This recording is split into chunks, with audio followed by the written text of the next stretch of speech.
माननीय अल्पसंख्यक मंत्री जी कह रहे थे कि विपक्ष गुमराह कर रहा है, बल्कि हकीकत यह है विपक्ष गुमराह नहीं कर रहा है इस बिल के ऊपर, बल्कि आप लोग गुमराह कर रहे हैं। आप लोग गुमराह कर रहे हैं इस सदन को, आप लोग गुमराह कर रहे हैं इस समाज को, इस देश को। आपकी सरकार का नारा था का सबका साथ सबका विकास। मैं पूछना चाहता हूं, यह आपका नारा खोखला है। मुस्लिम समाज को टारगेट करके नुकसान पहुंचाने की आपकी मंशा साफ हो गई है।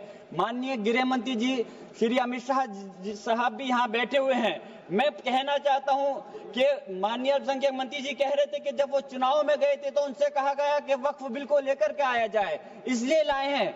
तो चुनाव के समय तो उनसे ये भी कहा गया था कि 2 करोड़ रोजगार दिया जाए, महंगाई कम की जाए, भ्रष्टाचार कम किया जाए। हमारे लोगों को उस चीज की जरूरत है, वो क्यों नहीं देते?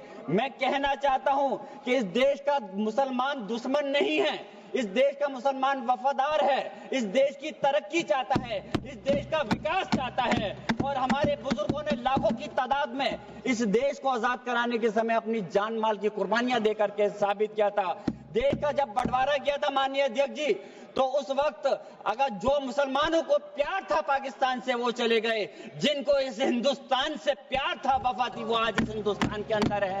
हम इस देश के दुश्मन नहीं, हम इस देश में नौकर भी नहीं हैं, हम इस देश के मालिक हैं। और हम चाहते हैं कि सब लोग मिलकर के, सारे धर्मों के लोग मिलकर के इस देश की तरक्की की बात करें।